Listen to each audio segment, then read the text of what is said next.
When seeking to improve our financial situation, we often focus on the question of how can I earn more money? This is good, but simply earning money is not enough. To build wealth, we need to prioritize wise spending and investing. Now, there are many intelligent uses for money that we can discuss, but today let's hone in and talk specifically about optimizing our financial life through the ever-important practice called frugality. First things first, let's clarify what frugality is. Frugality is not being a cheap penny pincher, all right?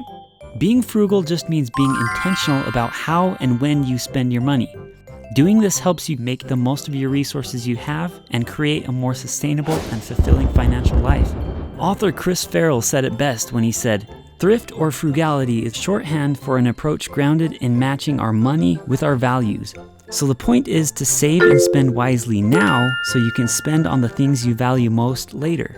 It means seeking quality over quantity." While there's not necessarily a one-size-fits-all approach to being frugal, there are common principles or habits that frugal people practice on a regular basis. Let's go over 9 of these principles now. Principle number 1, focus on your needs. It's important to talk about this first and foremost because the rest of the frugal principles you'll hear will rely on this thinking. Wise spenders primarily focus on buying needs and hesitate when buying wants. Doing this may require putting your ego aside, keeping your emotions in check, and avoiding the toxic keeping up with the Joneses syndrome.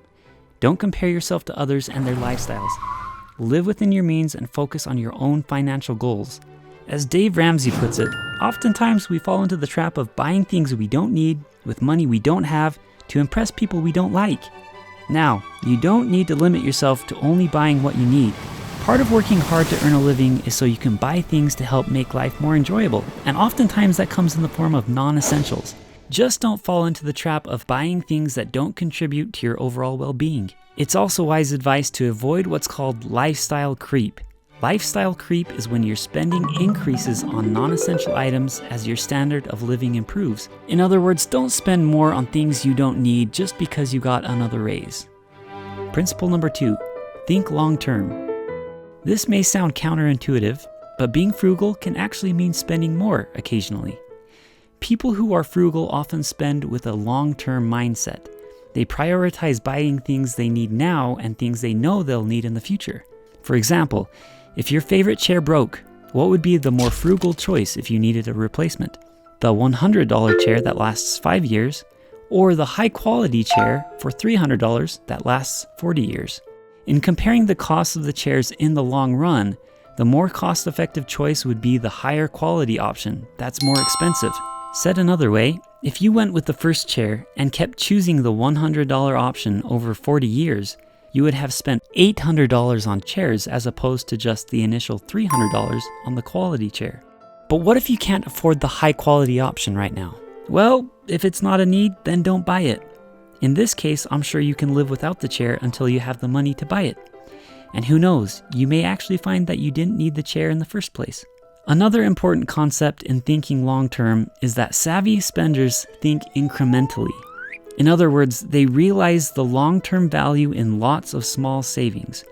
For example, if instead of purchasing a $3 drink for lunch each day, you decided to grab a free cup of water, what would the savings be? After 30 years, that totals over $20,000 of extra cash, just from one simple action consistently applied over a long period of time. One important thing to call out with this though, you should never jeopardize the short term just for the sake of long-term savings. If you're unsure whether a purchase may impact your ability to make ends meet, then consider a different approach, like buying used. Number 3, know your prices. When walking down a familiar aisle at the grocery store, what is the first thing your eyes focus on? The products on the shelves or the prices next to them? Becoming price-centered means doing the latter and learning to focus on the prices of products. Being a savvy shopper requires you to know prices like the back of your hand. Take the time to learn and memorize the price of eggs, milk, bread, gas, and all the other common things you buy. Doing this will help you know you're getting the best prices. Number 4, get a good deal. The next principle is to make it a priority to buy things at a discounted rate, or free when possible. This could be waiting for a promotional period, or when an item goes on clearance. It could also mean consistently using things like coupons or rebates when possible. While nobody enjoys holding up a line at the grocery store to pull out a coupon, making this a habit will put so much cash back in your pocket. One study showed that the average US household could lower their household costs by 6.4% if they were to regularly use coupons when purchasing food, household items, entertainment, clothing, and more. That equates to an average of $1,465 of savings every year just by taking a minute or two to find and use coupons. Couponing doesn't always take the form of paper coupons at the cash register. There are loads of couponing apps and websites out there that are easy to use and will save you lots of money in the long run. Another very important way to capitalize on discounts is choosing to buy used. One thing that seems difficult to most people, though, is becoming comfortable with having and using used items as opposed to always needing things that are new. Another great way to find discounts is through others. Finding deals takes time and requires a bit of research. However, if you want to speed up the process, one great way to do this is through the many social savings groups that are online and by using others in your network. There are hundreds of hardcore couponers and deal shoppers out there, and many of them actively contribute to these groups and do all the heavy lifting for you. You can also go to online marketplaces and ask groups what you're searching for. No matter what it is, there seems to always be someone who's selling the exact thing you're looking for. Again, you just have to accept the fact that it's okay to buy used. Number 5, stick to a budget. I know, budgets are boring. I get it. While the thought of a budget may sound dull, budgeting is a fundamental principle when it comes to being frugal. Just the fact that you have a set dollar amount for different categories may help you think more creatively about how and what to purchase. Think you don't have time for a budget? Well, first of all, you should make time for it. Second of all, we live in a time where so many things have been made easier for us. There are loads of apps and websites out there that help simplify and automate the process. Just type in budgeting apps in your favorite search engine and get started. Making and keeping a proper budget also provides peace of mind. Life can throw a lot of challenges at you and your bank account, but if you set up your budget properly and consistently stick to it, you can rest assured that your finances will be covered no matter what happens. It's important to have a balance with budgeting, though. Allow for some flexibility with it. Don't be too strict with your budget that you can't follow any of the other principles listed in this video. Number 6, be wise with credit. The thing that separates those with credit card debt from those without is their mindset towards credit cards. Those who never have credit card debt habitually use credit cards like debit cards. Or in other words, they make a habit of using credit cards only when they have the money. Now this might be a paradigm shift for some. After all, isn't the main appeal to using a credit card being able to buy things now when you don't yet have the money? This thinking is a slippery slope, and it's one of the reasons nearly half of Americans have credit card debt.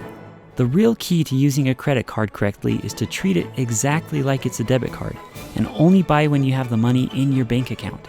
An important word of caution: if you have a bad habit with credit cards and don't think you can change your habits, it might be good for you just to cut up those credit cards to make sure you're only spending when you have the money. Number 7, maximize your resources.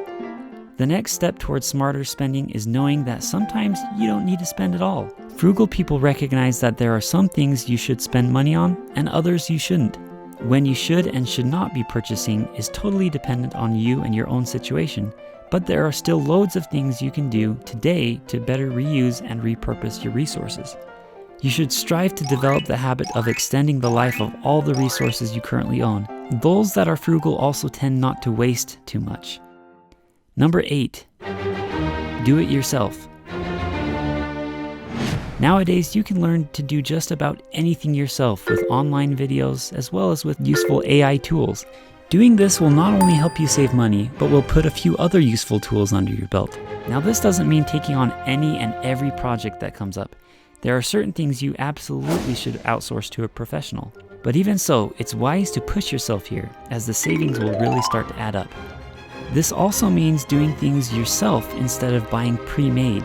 For example, chopping up your own vegetables instead of buying them pre-chopped. Most things that are pre-made for you will cost you extra because you're essentially paying for the price of convenience. Oftentimes though, it really doesn't take that much longer just to do it yourself. Last but not least, number 9, practice, practice, practice. While some of these principles allow for immediate savings, an important thing to remember is that frugality, like most things, is a skill, and the better you get at it, the more you'll be able to save. As you practice all of these principles, you'll start to notice opportunities that you didn't see before. This could be finding ways to better handle meal planning, using more energy-efficient appliances, bike riding or carpooling to work, packing a lunch instead of eating out, or unplugging electronics when you're not using them.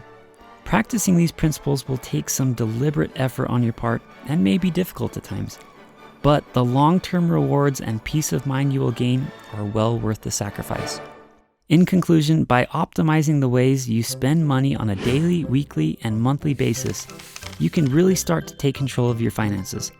Remember, the goal of frugality is not simply to accumulate money for the sake of having money. By establishing good habits and making smarter financial choices today, you will almost certainly be able to build a brighter tomorrow for yourself and for those you love.